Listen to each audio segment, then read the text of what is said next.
Fashion designers, they have different specific requirements in the industry.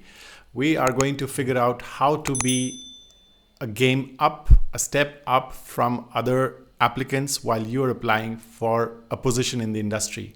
So let's jump into it and let's just figure it out together.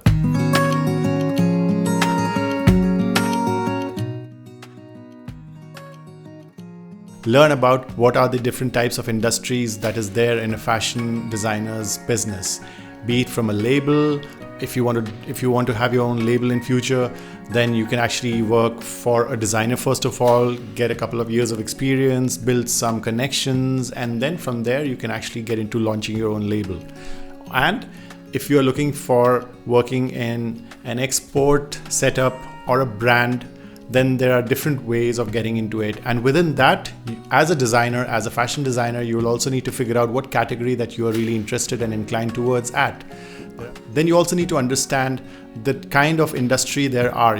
What I'm trying to say is understand what is a manufacturing setup, what is a buying house, what is a mill, a brand, or even an online store.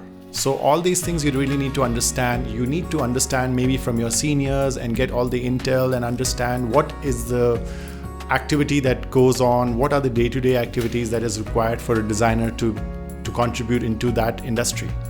So that's really important. Only then you'll be able to figure it out. You'll be able to figure out the clarity of where you want to go. Understand the job profile if there is a job position. Very important again, you need to understand if you really need to apply for that position, if there is an opening for a position, if you really need to know what kind of a job profile is that.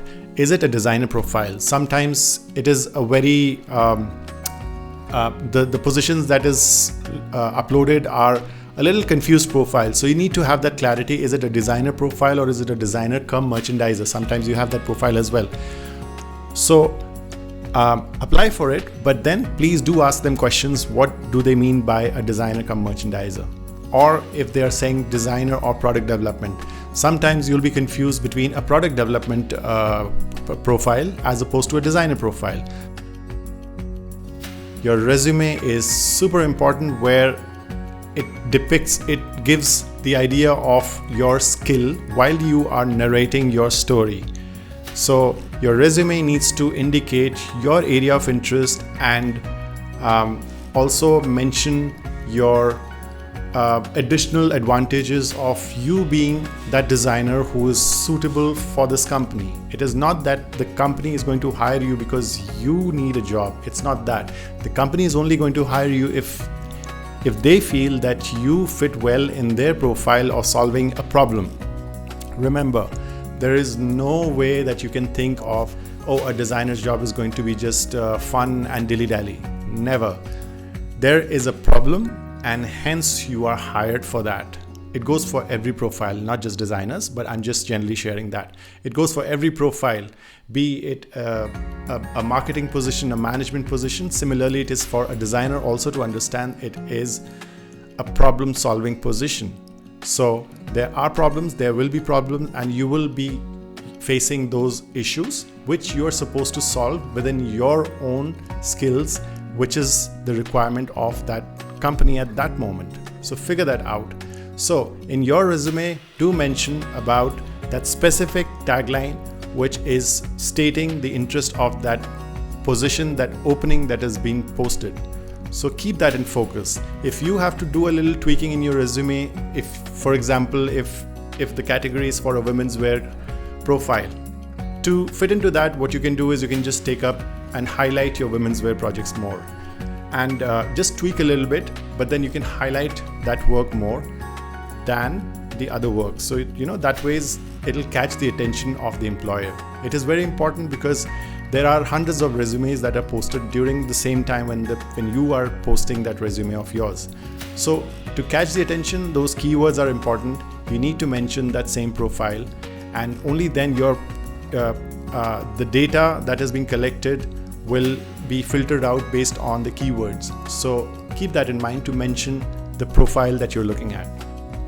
Within your resume, the other important thing is definitely when you mention your name, That's my preference. You mention your name a little bigger in size and a font, and then do mention the profile that you're looking at. So below your name, just mention fashion designer or women's wear designer or men's wear designer, etc., etc. People have to actually go through a lot of resumes, like hundreds of resumes, and they have to just filter really quickly. So if you want your profile to catch the attention, definitely mention the profile, your name, and the rest of the things are there as a like a prerequisite, which is about your experience, about your area of interest, and your contact details and some professional references. It can also be your seniors who are in the industry and they've known you personally. Or within your resume, also do mention the area of skills that you have. For designers, I think it's a very good idea to have like a skill meter, where you can mention, for example, you can mention Photoshop, and you can have like a bar, and you can mention according to the bar. If you are really good at it, give it like 10 out of 8 or 10 out of 7. It's very subjective. It is going to make another additional set of conversations based on those pointers. People are going to actually ask. That takes it to another level of conversation where they are more intrigued and want to know more about you, more about your skills, as opposed to people who do not have this skill meter mentioned. Do add a profile picture of you, because that is, again, important. I'll tell you how it is important, because after all, it is about you. It is your personality that people are going to hire you for. When somebody is hiring, they're actually looking at their personality and their skills. It's almost like 50-50, I would say. And your personality, your own branding is important, as important. So while you're creating your resume, but just keep your resume like it's more like creating a little mood board about yourself. So give it that little theme, very subtle. Keep the fonts, keep the text really clean and readable. Make sure to have a video introduction. It is going to give you an upper edge while people are just sending in their Word document or PDF files. Nobody is really bothered to actually download a PDF file which may be heavy and it's going to cost space in their computer.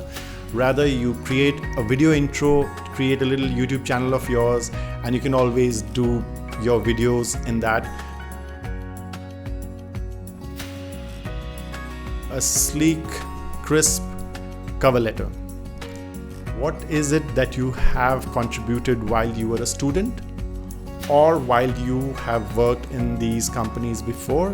What is the reason that if I'm an employer, I would like to know what have you actually done which contributed to your previous employment or your previous experience in your studies? And from there, I will understand how you are going to be valuable to my company. So similarly, keep that in mind when you mention about yourself. As a little covering letter, keep it crisp. Do not go really overboard. Again, nobody has the time to go through your entire story. So keep it very crisp. Mention about yourself a little bit, and then do mention about what all you have contributed in your previous experience as a student or as a professional in the industry already. So do mention, and then of course have that connection mentioned in your portfolio and also connected with your resume. So everything just they all connect together. The fourth thing and the most important thing is your portfolio. Designers, if you are applying for a job or for any project, if you do not have a portfolio, you are nothing. You are not supposed to even apply. Employers are definitely just going to reject and delete your email from their inbox. Just consider that and be very, very specific about that. Another thing is, while you're working on your portfolio and you're creating your portfolio, definitely you have to make sure that it is in a digital platform. Keep it in a digital platform. If you want a good portfolio presentation, you would definitely want a higher resolution kind of portfolio, and nobody is going to just download that in their computers. Again,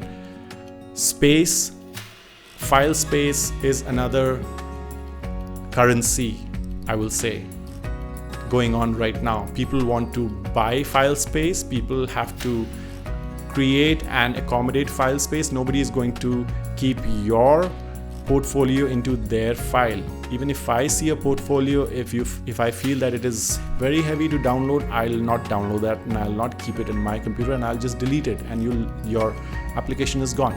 So it is always better to have your portfolio, a digital portfolio, in one of the online websites like Behance or issue.com, and there are many other online platforms. You can even create your own Instagram profile and have your work mentioned there, have your pictures there, and the work pictures and everything there.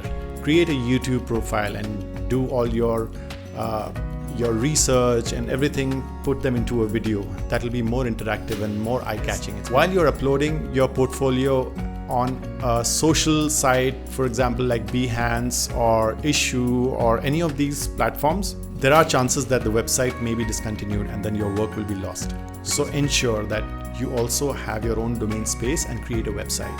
Creating a website is very easy these days. You can always learn through Squarespace or Wix.com, and if you know WordPress, please learn it. I know it's actually a lot of work, but I think this is the right time to actually work on all of these things.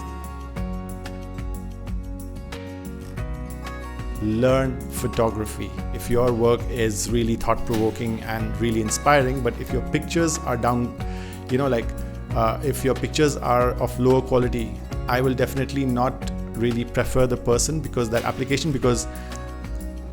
if you are a good designer, you should have an eye for detail. You should have an eye for visual aesthetics. We are designers, so we are visual people. If you do not know about photography, if you do not ensure that your images are of the best quality that portrays your story, your theme, your collection, then it's a total waste. And make sure that most or all of your pictures are of the same color grading, same filters, similar theme, so that the entire portfolio looks like one strong language.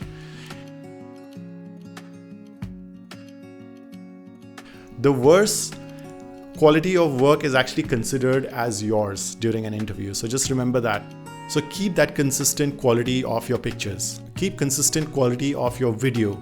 Keep that entire consistency, and that is where you will have an edge above. Only keep your best of the best work.